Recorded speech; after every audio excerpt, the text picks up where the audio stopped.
औज़ुबिल्लाहि मिनश्शैतानिर्रजीम बिस्मिल्लाहिर्रहमानिर्रहीम अस्सलामु अलैकुम वरहमतुल्लाहि वबरकातुहू। मंच पर बैठे हुए हमारे बड़े भाई मोहतरम जनाब उदरहम मेघवाल जी साहब, मनवेंद्र सिंह साहब, मजलिस इत्तेहादुल मुस्लिमीन राजस्थान के कोर कमेटी के सदर जनाब जमील खां साहब,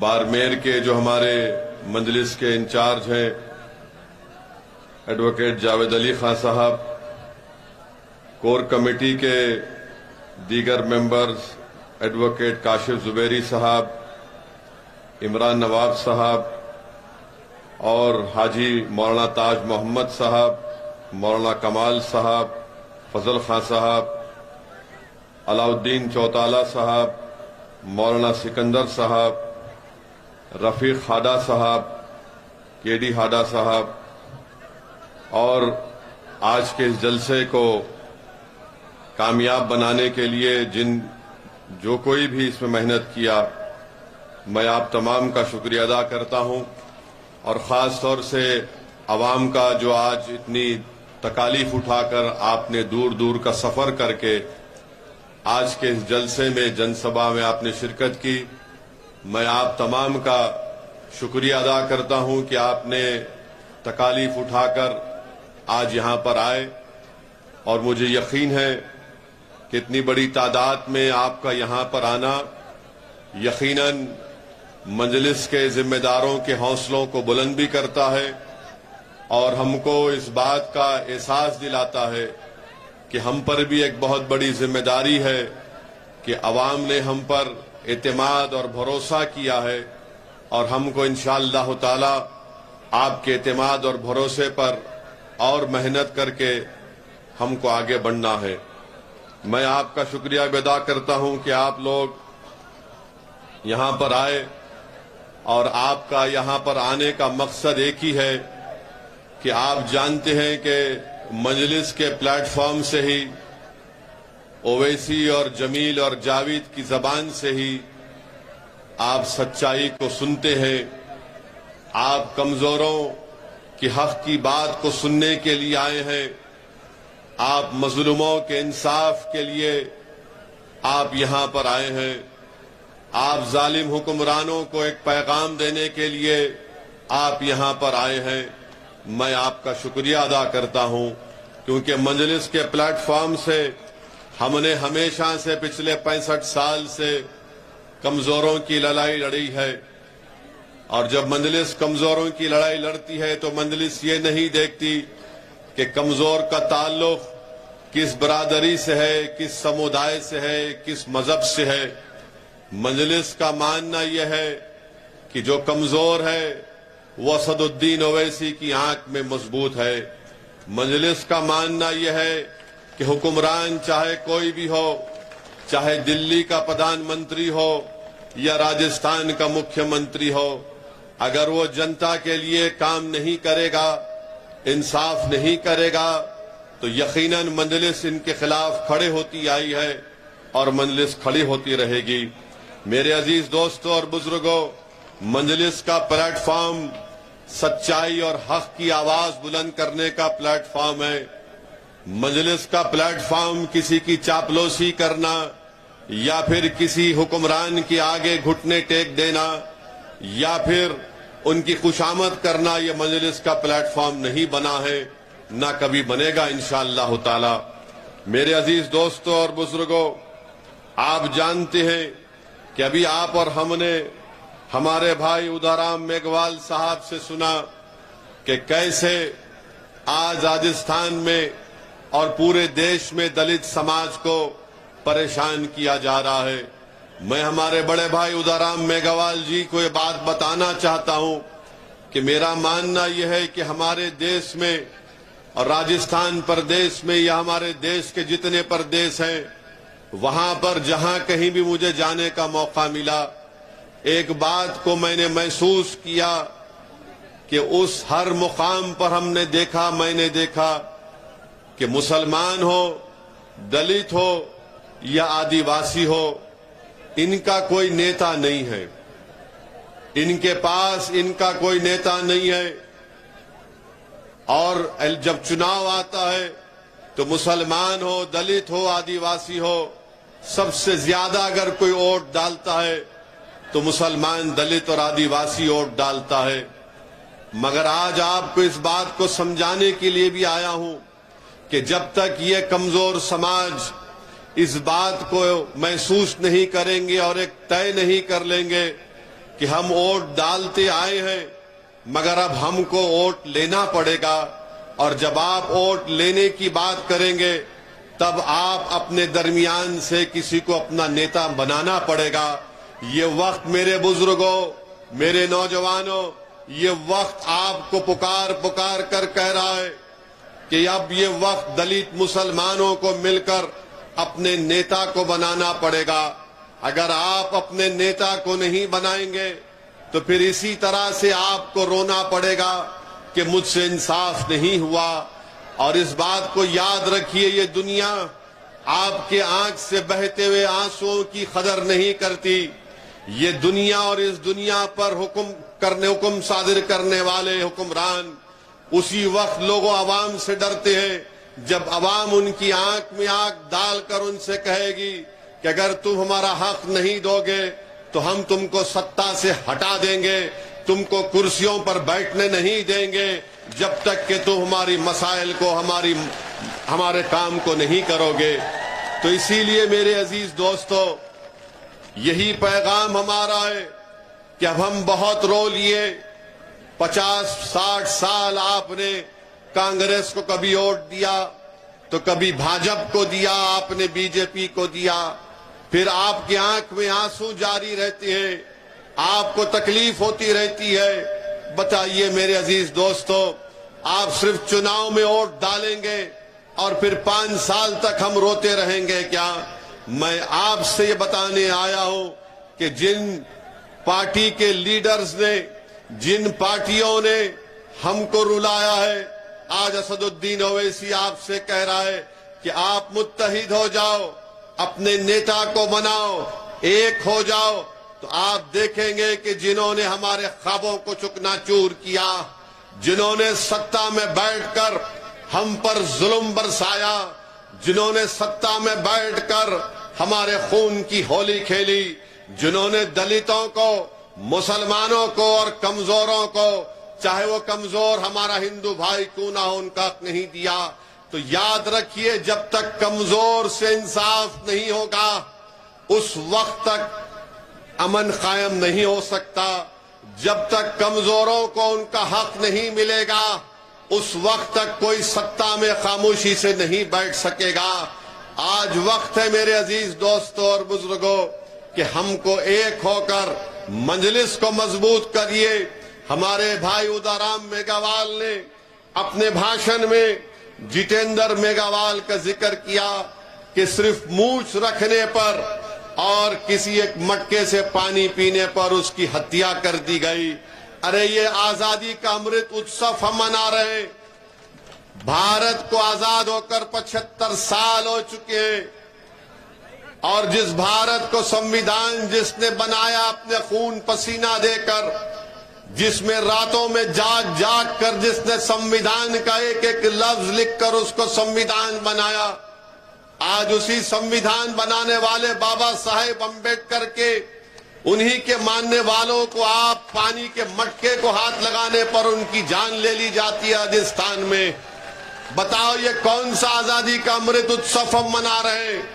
अरे बाबा साहेब अम्बेडकर का नाम लेते हुए थकते नहीं कांग्रेस और बीजेपी वाले, मगर ये जितेंद्र मेघवाल को जब मार मार कर उसकी जान ले ली गई तो कहां गई तुम्हारी जबानें, कहां गई तुम्हारे मोहब्बत के अल्फाज संविधान बनाने वाले के लिए? मेरे अजीज दोस्तों और बुजुर्गों, ये हत्या ये बता रही है, अगर आज जितेंद्र मेघवाल जिंदा होता तो वो पुकार पुकार कर कहता कि हाँ हम पढ़ लिख तो लिए, हमने रिजर्वेशन तो हासिल कर लिया, मगर हमारा कोई नेता नहीं था जो मुझे मेरी जान लेने वालों से मुझे अपने आप को बचा लेता। इसीलिए मैं आपसे अपील कर रहा हूं कि आप अपने नेता को बनाइए। हम हमारे भाई उधाराम मेघवाल साहब से भी अपील करेंगे कि आप भी हमारा साथ दीजिए। आप जहां पर खड़े होंगे हम आपके साथ खड़े होने को तैयार हैं। मेरा मानना यह है कि याद रखिए, जब तक कमजोर नहीं मिलेंगे उस वक्त तक जुल्म खत्म नहीं होता है। जब तक कमजोर एक जगह पर हाथ में हाथ और दिल को नहीं मिलाएंगे उस वक्त तक जालिम अपना जुल्म खत्म नहीं करता। जब कमजोर मिल जाएंगे तो जालिम का महल चुकनाचूर होकर रह जाएगा। जब कमजोर मिल जाएंगे तो जालिम इख्तिदार पर नहीं रहेगा बल्कि कमजोर सत्ता में आएंगे। ये वक्त का तकाजा ये है कि हम मिलकर अपनी कोशिशों को जारी और सारी रखें। मैंने कल रात में भी कहा था और आज भी कह रहा हूं कि दलितों को, मुसलमानों को, हमारे गुज्जर भाइयों से सबक हासिल करना पड़ेगा, जाटों से सबक हासिल करना पड़ेगा, राजपूतों से सबक हासिल करना पड़ेगा।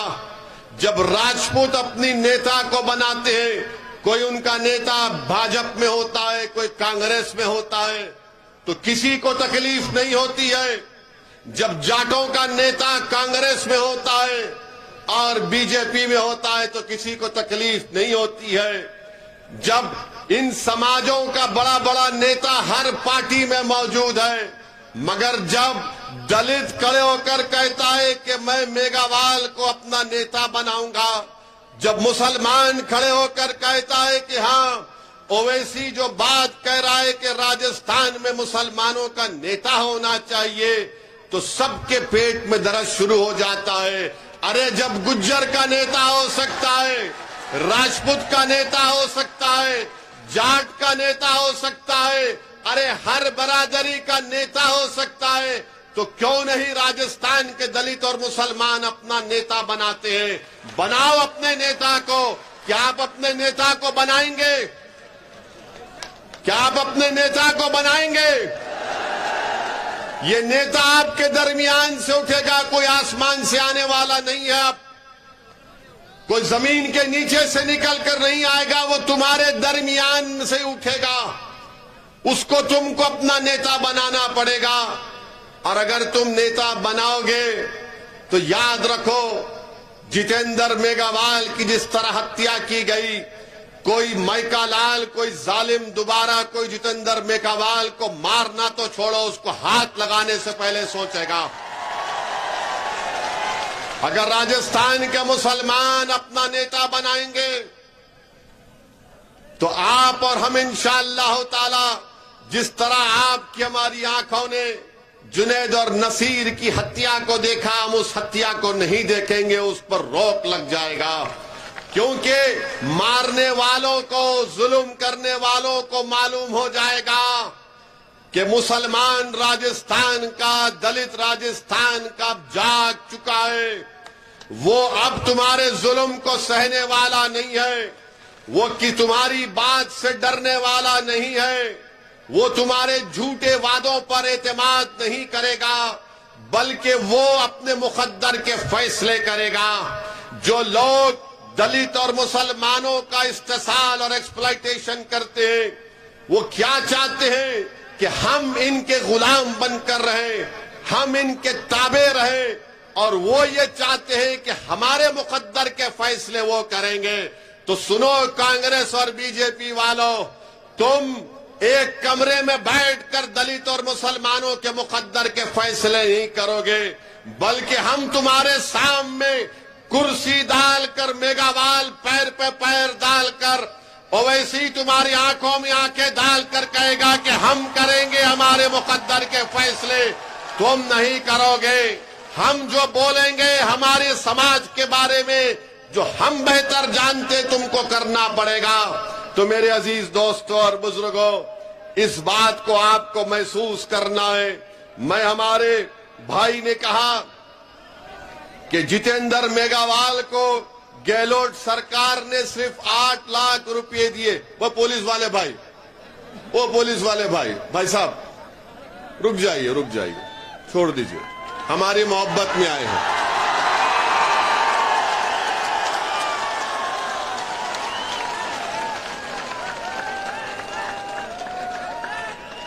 आप आराम से बैठिए। मोदी जी की रैली में, अशोक गहलोत की रैली में इतना खरीब तो को आ भी नहीं सकता। बहुत दूर बिठाते जनता को, बहुत दूर। आप इतना करीब आ गए, मुझे यकीन है कि हमारे अल्लाह हमारे दिलों को मिला देगा इंशाअल्लाह। हमारे पुलिस के भाई बिल्कुल फिक्र मत करिए, कुछ नहीं होगा मुझे, आराम से। जब पाकिस्तान 20 किलोमीटर पर कुछ नहीं कर सकता तो ये कौन है, क्या करेंगे? बैठिए आराम से, कोई बात। अब वहीं रुक जाइए। हाँ, हमारे भाई ने कहा कि जितेंद्र मेघवाल को सिर्फ 8 लाख रुपए दे दिए गए। रुक जाइए, अभी छोड़ दीजिए, छोड़ दीजिए, यहां देखिए। हाँ, 8 लाख रुपए दे दिए गए।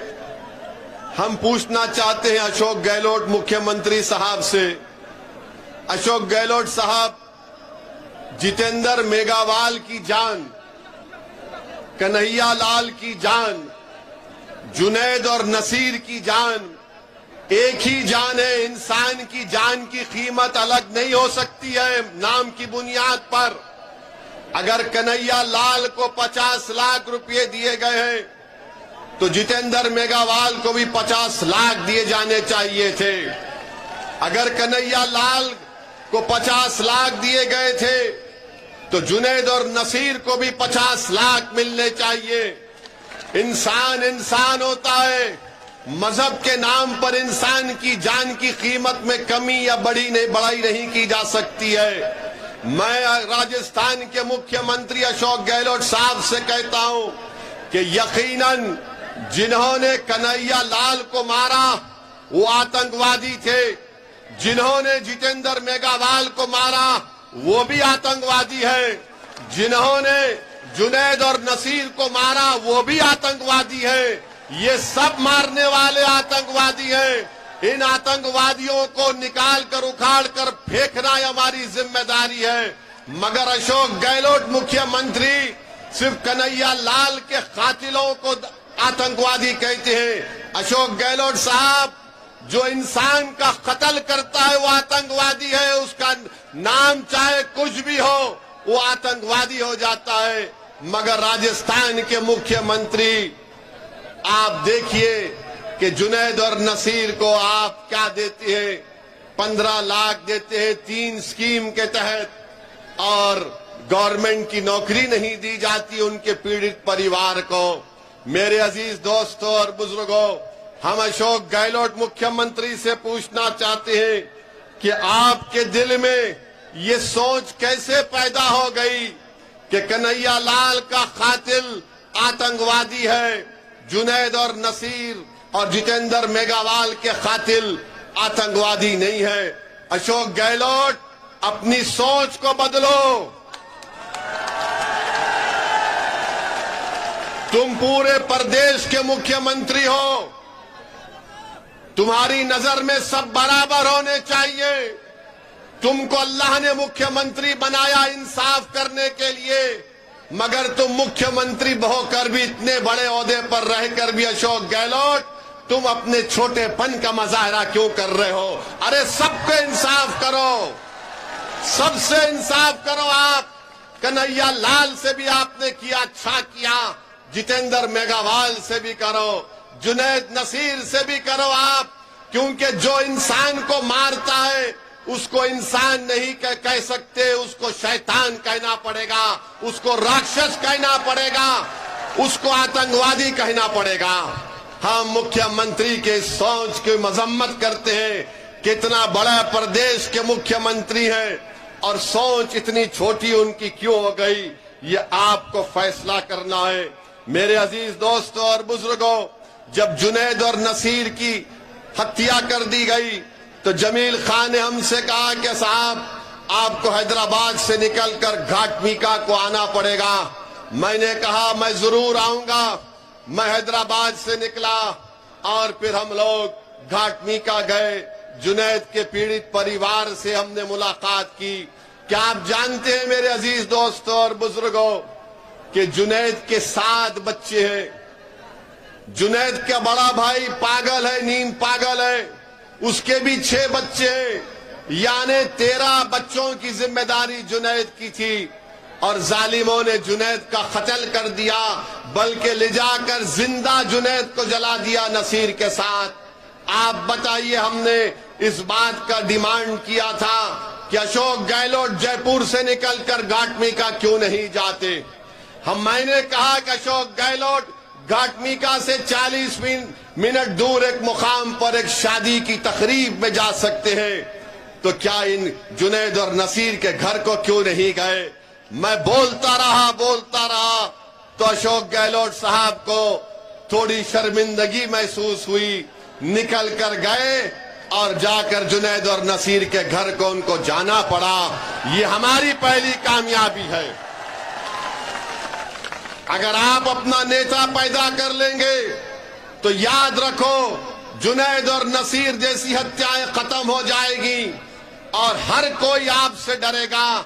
वरना आज राजस्थान हो या देश हो, बीजेपी और कांग्रेस ये समझती है कि मुसलमान और दलित और कमजोर ये लावारिस हैं, ये हमको छोड़कर कहां जाएंगे। अरे मैं आप तमाम से कह रहा हूं कि हम लावारिस नहीं हैं, हम किसी के मोहताज नहीं हैं। अगर हम मोहताज हैं तो रब्बे करीम के मोहताज हैं, हम इंसानों के मोहताज न थे न कभी रहेंगे, खुदा ना खास्ता। अल्लाह हमारे लिए काफी है। मगर ये बीजेपी और कांग्रेस के लोग ये समझते हैं कि ये लावारिस हैं, इनको छोड़ दिया जाए, ये कहीं पर नहीं जाएंगे। अरे अब तुम जाग जाओ कांग्रेस और बीजेपी वालों, अब राजस्थान की राजनीति में एक विकल्प पैदा हो चुका है, उसका नाम मजलिस इत्तेहादुल मुस्लिमीन है। और हम तमाम 36 बरादरियों के पास जाकर बात करेंगे, हम दलित भाइयों से बात करेंगे, उन सबको साथ लेकर आगे बढ़ेंगे। ये कांग्रेस और बीजेपी मैच फिक्सिंग करती है कि 5 साल अशोक गहलोत और 5 साल महारानी बैठेंगे। अब ये नहीं चलने वाला है, ये नहीं चलने वाला है। अभी आप जो घर में बैठकर बोलते हैं कि 5 साल मैं बैठता हूं, 5 साल तुम बैठ जाओ, अब कोई नहीं बैठेगा। अब तुम्हारी कुर्सी पर हमारी नजर है, अब हमारी कुर्सी पर हम बैठेंगे, तुमको नहीं बैठने देंगे हमारी कुर्सी पर। तुमने 60 साल हमारी कुर्सी पर बैठकर हम पर जुल्म किया, तुमने इंसाफ नहीं किया। अब तुम्हारी कुर्सी पर हमारी नजर है और हम अपनी कुर्सी को हासिल करेंगे इंशाअल्लाह ताला। हम अपनी आवाज को राजस्थान की विधानसभा में भी जाएंगे। अगर हमारा ये भाई मेघावाल जीत जाता तो राजस्थान की असेंबली में तूफान मच जाता। मगर क्यों जीतने नहीं दिया? क्योंकि जानते हैं कि गुलामी नहीं करेगा, ये सच्चाई को बयान करेगा, इसलिए रोकते हैं। और हमारे खिलाफ, ओवैसी के खिलाफ, मजलिस के खिलाफ क्यों है? क्योंकि जानते हैं कि ये सरफिरा है, किसी के बाप को सुनने वाला नहीं है। ये वो जानते हैं कि मैं ताकत के आगे झुकने वाला नहीं हूं, मैं दौलत के आगे बिकने वाला नहीं हूं, मैं अपने जमीर को, अपने ईमान को बेचने के लिए तैयार न था, न कभी रहूंगा इंशाअल्लाह ताला। मेरे मुकद्दर में अगर सियासी कामयाबी अल्लाह लिखेगा तो जरूर मुझे मिलेगी, अगर नहीं लिखेगा तब भी मैं अपने ईमान का सौदा करने को तैयार नहीं हूं। आप मेरा साथ दे या ना दे, मगर मैं तुमको चाहने वाला हूं। मैं तुम्हारा दीवाना हूं, मैं तुम पर मर मिटने वाला हूं। मैं यहां पर इसलिए नहीं आया हूं कि तुम मुझे कामयाब कर दो या मेरी पार्टी को कामयाब कर दो। मैं तुमको इस बात का यकीन दिलाने आया हूं कि तुम अगर मेरी तरफ एक नजर भी नहीं देखोगे, मगर मैं तुम्हारे लिए लड़ता रहूंगा और तुम्हारे लिए मर जाऊंगा, मिट जाऊंगा। मेरे अजीज दोस्तों और बुजुर्गों, मेरे इस अल्फाज को याद रखो, मेरे इस अल्फाज को याद रखो। मैं जज्बात में लाने के लिए नहीं कह रहा हूं। मैं ये तय कर चुका हूं कि अल्लाह ने मुझे जब यहां तक लेकर आया है तो मेरा काम यह है कि मैं मजलूमों की आवाज बनूं, उनकी तकालीफ को उठाऊं, आपके दिलों से डर को निकालो, डर को निकालो अपने दिलों से। मेरे मुसलमान भाइयों, मेरे दलित भाइयों और बहनों, अपने दिलों से डर को निकालो। तुम क्यों डरते अशोक गहलोत से? तुम क्यों डरते नरेंद्र मोदी से? डर को निकालो। एक बार तुम डर और खौफ को निकालकर बाजू फेंक दो, देखो तुम्हारे सामने कामयाबियां तुम्हारे कदम को चूमेगी। मगर हमारा मामला यह है मुसलमानों का कि जैसा चुनाव करीब आएगा तो हमारे दरमियान में आकर कोई बोलेगा, अरे कैसा होगा यार, हम कैसे जीतेंगे, हम कितना जीत पाएंगे। अरे क्या तुम भूल गए बदर के मैदान को? क्या तुम भूल गए बदर के मैदान को? अगर तादाद कामयाब करती तो फिर बदर में कामयाबी नहीं मिलती। कामयाबी मिलेगी कब मिलेगी? जब अपने दिलों से डर को निकालोगे और रब्बे करीम पर पूरा तवक्कल करोगे तो कामयाबी तुम्हारे पास दौड़ कर आएगी। अगर तुम समझोगे कि नहीं मेरे पास ये नहीं है, वो नहीं है, याद रखो मेरी इस बात को, अक्लमंद को मंजिल नहीं मिलती, दीवाने को मंजिल मिल जाती है। तो दीवानगी पैदा करो। अकल से पूछेगी तो अकल बोलेगी किससे मुकाबला करेगा, मोदी से, गहलोत से। जब दिल से पूछोगे तो दिल बोलेगा प्यारे, जब प्यार किया तो डरना क्या, कूचा आग में। मैं तुमसे ये नहीं कह रहा हूं कि राजस्थान के सहरा में तुम बारिश बरसा दो। मैं तुमसे ये बात नहीं कह रहा हूं कि राजस्थान के सहरा में तुम गुलाब को उगा दो।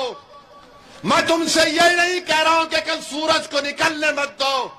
मैं तुमको सिर्फ यही पैगाम देने आया हूं कि खुदा के लिए अपने दिलों से इन लोगों का डर निकालो, डर निकालो, डर निकालो। तुम जब डर निकाल दोगे तो नतीजे की फिक्र करना छोड़ो, अल्लाह का काम है। आज तुम कोशिश करो, कल हमको कामयाबी इंशाअल्लाह ताला हमको मिलेगी। मेरे इज्जतदार दोस्तों, बुजुर्गों, आपको यह भी बताने आया हूं कि हमको बताया गया, अभी आपके बुजुर्गों ने बताया कि प्रोहिबिटेड एरिया है जहां पर आपको जाने नहीं दिया जाता है, 6 पुलिस स्टेशन का। तो इंशाअल्लाह ताला मैं एक मालूमात हासिल करके वो कोशिश करूंगा कि उसमें आपको परमिशन मिल सके। उसका तरीकेकार क्या है मैं मालूम करके उस पर काम करूंगा। मैं आपसे वादा करता हूं इंशाअल्लाह ताला इस बात पर।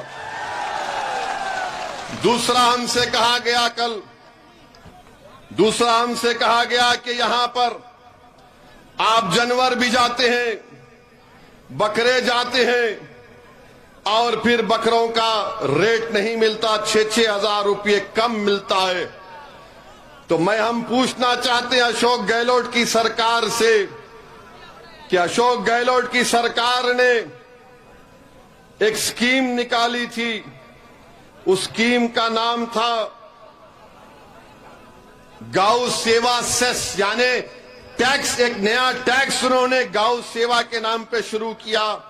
2019 और 22 में अशोक गहलोत सरकार को 3 साल में 2170 करोड़ रुपए मिले इस टैक्स में। 2170 करोड़ रुपए मिले। अब हम मुख्यमंत्री से पूछना चाह रहे हैं वो पैसा कहां है मुख्यमंत्री जी? पशुपालन सिर्फ गाय का नहीं होता, पशुपालन बकरे का भी होता है। बताओ फिर वो 2170 करोड़ रुपया आपने क्यों इस्तेमाल नहीं किए? क्या इनके पास जो एक मुसलमान एमएलए जीत कर आए हैं वो मुंह नहीं खोलते? और अगर कोई उनके पास यहां के मौजूदा विधायक के पास अगर कोई जाता है काम करने के लिए तो वो पूछते हैं कि जरा अभी हमारे भाई ने बताया उदाराम जी ने, जरा लिस्ट तो लेकर आ कि तुम्हारे गांव से मुझे वोट नहीं मिला। क्या नाम है एमएलए साहब का? अमीन खान साहब। आप उम्र में मुझसे बहुत बड़े हैं, मगर मैं भी एक राजनीति के घराने से आता हूं। मैं भी 28 साल से राजनीति में हूं। 2 मर्तबा का विधायक रहा हूं और 4 मर्तबा का सांसद पे कामयाबी अल्लाह ने मुझे अता की। हैदराबाद की आवाम का शुक्रिया। अमीन खान साहब जरा मेरी बात को सुनो। अगर आपके यहां पर लोग हैं, मुझे यकीन है कि आप बिजाए होंगे कि देखो ये भड़काऊ भाषण क्या देता है। अब आपको हम भड़काऊ भाषण दे रहे हैं अमीन खान साहब। मैं भी इलेक्शन जीतता हूं। हैदराबाद में हमारे दफ्तर का नाम दारुस्सलाम है। खुला दफ्तर है, कोई दरवाजे नहीं है, कोई भी आकर मुझसे मिल सकता है। कोई सिक्योरिटी नहीं, कोई रोक टोक नहीं। इलेक्शन जैसा खत्म हो जाता, मेरे पास बीजेपी के, कांग्रेस के वो तमाम लोग आते जो मेरे मुखालिफ में इलेक्शन में काम किए थे, और मैं अपनी जबान से कभी उनको ऐसा भी नहीं कहता हूं कि क्यों आए यहां पर, बल्कि इज्जत देकर उनको बिठाता हूं और पूछता हूं बोलो क्या काम है तुम्हारा। उनका काम करा कि हम भी जाते, काम हो ना हो मगर उनको इज्जत से पेश आते। जब कोई हमारे ऑफिस पर आ जाता है तो हमारी जिम्मेदारी है कि उसका मान सम्मान रखें। और बहादुर इंसान तो वो है कि चुनाव के बाद वो सबको साथ लेकर चले। वही तो इंसान और नेता बन सकता है। मगर ये कि आप इतने बड़े पुराने आदमी हैं और कोई आपके घर को आया तो आप पूछते हैं कि तुमने वोट नहीं दिया। अरे बीजेपी के लोग मेरे पास आकर अपना काम करा कर जाते, मैं कभी उनसे नहीं पूछता हूं कि काम तुमने वोट दिया नहीं दिया। और वो मैं अपना काम कराकर मुझसे कहते हो इसी साहब काम तो हो गया मगर चुनाव में मुकाबला करेंगे। मैंने कहा कि प्यारे तुझे मैं शर्मिंदा होने नहीं दूंगा, फिर हराऊंगा मैदान में। ये दम होना चाहिए, ये इत्मीनान होना चाहिए। अमीन खान साहब, अब हम आपसे कह रहे हैं कि इंशाअल्लाह ताला आप दोबारा इस विधानसभा से विधायक नहीं बनेंगे इंशाअल्लाह ताला। सुना है कि आप अपने बेटे को तैयार कर रहे हैं। अमीन खान साहब, हम भी अपने बेटों को तैयार कर रहे हैं। इन दोनों के दरमियान से हम भी तैयार कर रहे हैं और ये बेटे तुम्हारे बेटे पर बहुत भारी पड़ेंगे और वही कामयाब होगा इंशाअल्लाह। ये राजा रजवाड़े खत्म हो गए कि बाप के बाद बेटा। रे जो काबिल होगा, जिसके दिल में अल्लाह का खौफ होगा, जो गरीब और मजलूमों के लिए मर मिटने का जज्बा होगा, जो जालिमों से पंजा आजमाई करेगा, वही गरीबों का नेता बनेगा। वो वक्त जा चुका कि महल में पैदा होने वाला राजा बनेगा। अब ये वक्त झोपड़ी में पैदा होने वाला उदाराम मेघावाल विधायक बनेगा इंशाअल्लाह ताला। मेरे अजीज दोस्तों और बुजुर्गों, हम ये पैगाम इनको दिए हैं। इनका काम यह है कि काम करिए, मगर अब क्या काम करेंगे? अब तो 6 महीने बाकी हैं चुनाव के लिए। जब काम करने का टाइम था तो काम नहीं किए। अब चुनाव आ रहा है तो आज की सभा के बाद, आज के हमारे भाषण के बाद वो गेट पर खड़ कर तुमका इस्तकबाल करेंगे। आजा आजा आजा आजा। अब देखना, आप देखना, हमको फोटो भिजाना। अमीन खां अपने घर के दरवाजे गेट पर खड़ा है, ए आना आना। तो आप उनसे कहना, अमीन खान आप चलो ओवैसी की तरफ आओ, अब आओ, हम साथ जा रहे हैं उनके साथ। यही आपके वोट की ताकत है। यही बात जो हमारे भाई ने कहा कि विकल्प जरूरी है, एक सियासी विकल्प जरूरी है। जब सियासी विकल्प पैदा होगा तो आपकी वोट की, आपके मसाइल की तकालीफ दूर होंगी। मेरे अजीज दोस्तों और बुजुर्गों, एक और बात आपको कहना चाहूंगा अपनी बात को खत्म करने से पहले, कि हमारे देश के प्रधानमंत्री नरेंद्र मोदी जब से बने हैं, पिछले 9 साल में सबसे ज्यादा आतंक, ये जो लोग गांव रक्षक के नाम पर आतंक फैलाते हैं, अरे गाय से हमारे हिंदू भाइयों को अकीदत है, हम मानते हैं, मगर ये कौन लोग हैं जो गाय का नाम लेकर पीलू खान को मार दिए, रघुवर को मार दिए, अखलाक को मार दिए, हाफिज जुनैद को मार दिए, जुनैद और नसीर को मार दिए, दलितों को पीटते हैं, मारते हैं। जब से देश के प्रधानमंत्री श्री नरेंद्र मोदी बने हैं, ये गौ रक्षक के नाम पर ये लोग एक धंधा और कारोबार कर रहे हैं। ये मैं नहीं कह रहा हूं, बल्कि एक बहुत मशहूर हिंदी का चैनल है आज तक। आज तक ने ये गौ रक्षक के लोगों को एक कैमरा लगाकर इनका रिकॉर्डिंग किया, हरियाणा की पुलिस के साथ इंटरव्यू किया।